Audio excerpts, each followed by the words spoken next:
In a post-apocalypse world, a world that has been entirely destroyed by extraterrestrial creatures that are called voids, a strange boy is found in the deepest part of the ruins. This boy, Leonis, turns out not to be your typical little boy. Instead, he is the demon lord, having gone into a covenant with the goddess of rebellion about 1,000 years ago. Linus, the demon lord, had gone into a deep sleep in hopes of reincarnating and ensuring the reincarnation of the goddess of rebellion, according to the prophecy made by the goddess. Upon reincarnation, Linus expects himself to be the highlight of the world, only to see he is only a young boy who has been rescued by a cute Holy Sword Academy member, Celia.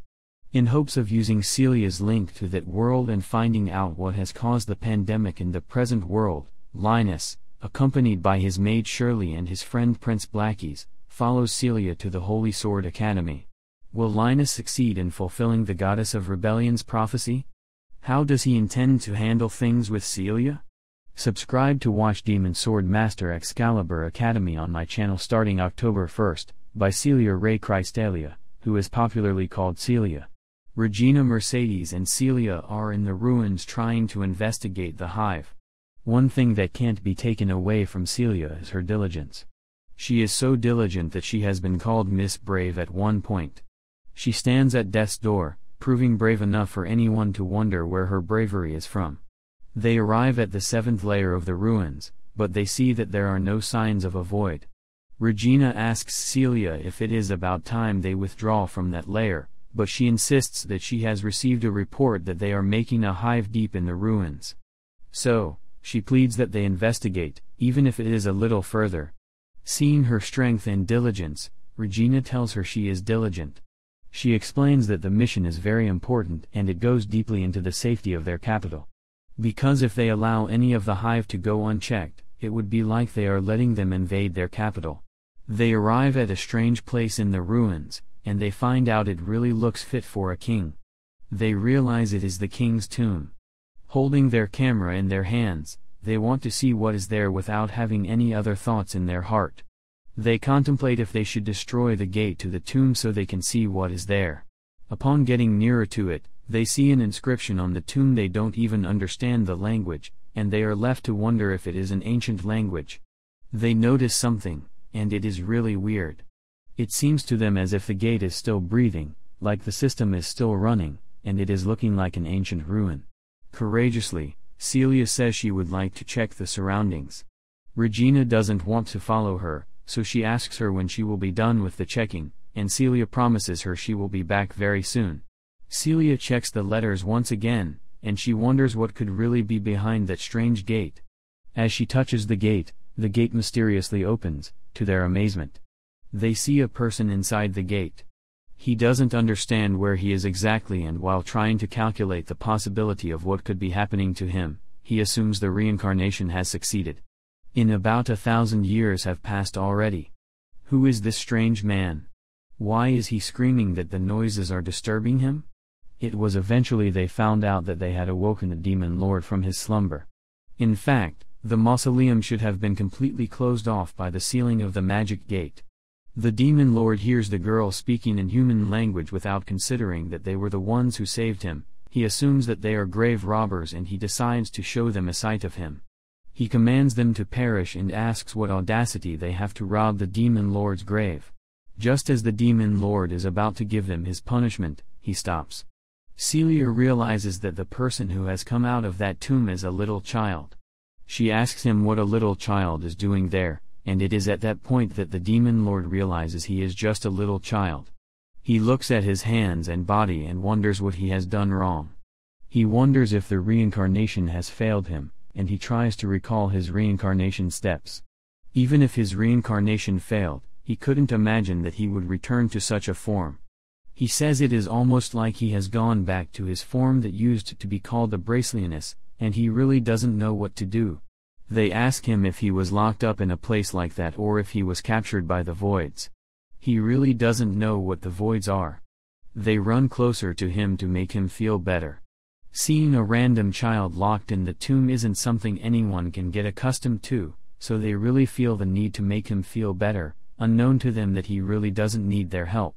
He says he hates the human body, and Celia doesn't care about that. She calls herself his big sister and claims she would be there to protect him. He starts feeling dizzy, and he pushes her to stop. He almost faints due to hunger, and he gets more angry that he is in the human body because he feels the body is too weak. He can't imagine fainting because he is hungry. While he doesn't feel he should appreciate Celia, he acknowledges that he really owes his life to her.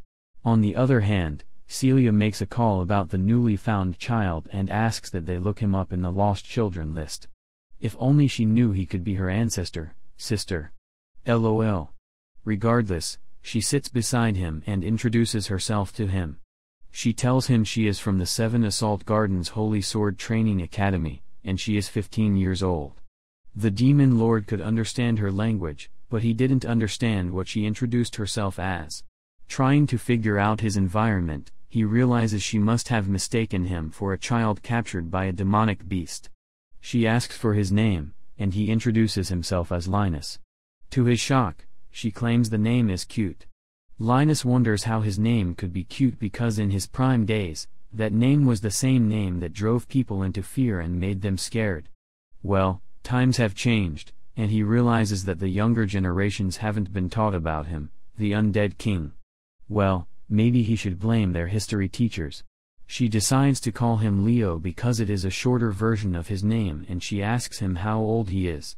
He lies to her that he is 10 years old, and his main intention is to pretend to be whatever she wants him to be so he can get a grasp of his new environment and learn everything he needs to learn about his new environment. On the other hand, Celia's intention is to question him about how he found himself at that place. So she assumes he is an abandoned child and she asks him if he remembers how the voids looked when he was first captured. Again, he doesn't know what a void is this time around. He shows his ignorance and says he doesn't know what a void looks like. She is left with no other choice but to explain what void means to him. She tells him that the Holy Sword Knights are known to fight against voids, and voids are the enemies of humanity that came from another world. Leo tries to think of who the enemy could be. He wonders if another force has risen in these 1,000 years. He could recall that 1,000 years ago, the enemies of humanity were the demon lord army, the demons, and the one who betrayed the gods of light and waged war against the world. He hasn't heard anything about voids in the goddess prophecies before, so he is new to all of this. He knows there is no way he could explain such a situation to Celia, so he keeps shut. She tells him she has come there to scout for the void's location within the ruins. Before they find the gate, he realizes that it isn't like they intended to open him, and it was just by chance. However, another issue is how the gate could open by itself since it is meant to be sealed. He feels the need to know more about them and what time of the year he is in. So he asks her what year of the divine calendar they are in. In his own opinion, they should be in the year 1447 in the divine calendar, but she doesn't know anything about a divine calendar. She tells him they are in the 64th year of the human calendar. While he is still in shock, he hears a loud noise. Regina calls Celia and tells her to be careful. She tells Celia that a huge void is battling. She immediately holds him and asks if he is okay. She explains that it seems a void has appeared and her allies are engaging the void in battle. Leo is angry that the stupid void has appeared in the same mausoleum where he was laid to rest and where his allies are resting. If he allows the place to get destroyed by the void, it would be against his pride, so he won't let that happen. He jumps to fight, only to find out he is lazy and hopeless. He falls down immediately, and Celia goes to confirm if he is okay. She tells him that she will protect him and that he doesn't have any reason to worry. She lifts the restriction on her artificial relic called Ray Hawk, and she goes to join her people in fighting the void. She realizes it is an overclass void as several ogres appear. According to Leo, an ogre is a general term for man-eating beasts that were under the command of the Demon Lord Army's kitchen king Desulf. Celia tells Leo to get down as the huge monsters appear to fight them. Looking at the monsters, Leo figures they are enemies of humanity who imitate the appearance of old gods. He sees that the ogre she called isn't an ogre but more like an artificial being. Celia finds it difficult to attack them with the weapon in her hand, but Leo saves her by calling a chant and destroying them immediately. Celia eventually finds Regina in the commotion. Regina jumps toward her to ask her if she is okay. She explains that according to what she is seeing, it seems the ruins are really spawning grounds for the voids, just as Celia had suggested when they were about to enter the ruins. It is at that point that Regina notices a small child with Celia. She asks Celia who the child is, and Celia tells her that the child is being kept more profoundly in the ruins. They decide to talk about that later and face the monsters in front of them at the moment. They both realize that there isn't much they can do with the power they have at the moment. Celia brings out a holy sword that gets Leo terrified. He wonders what kind of weapon it is, but he doesn't know it is the lifting restriction on the holy sword, which is called the drag howl. They also bring out another weapon called the counter, a huge type of void annihilating armament called the Dragon Slayer. Celia shoots so the void can get annihilated, but she shoots Leo's grave. Leo screams that his mausoleum has been destroyed. He is also concerned that the firepower of the weapon is something to behold. It is nothing like the one he knew in those days, as it didn't produce any mana flare, so it means it isn't magic. He is still interested in how the firepower that Regina used could be similar to the 4th ranked magic called Lug Era. Regina asks them to get out of the ruins for their safety. She asks that they leave the void to her as she can defeat them herself. Since Celia is taking care of a child, she takes Regina's advice, and she leaves the ruins. She drags Leo along while Leo keeps thinking about his new reality.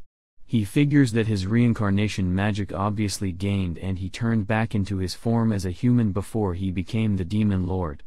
Also, the world he had reincarnated to is fighting otherworldly monsters who are called voids, and they have invaded his mausoleum and destroyed it without his permission.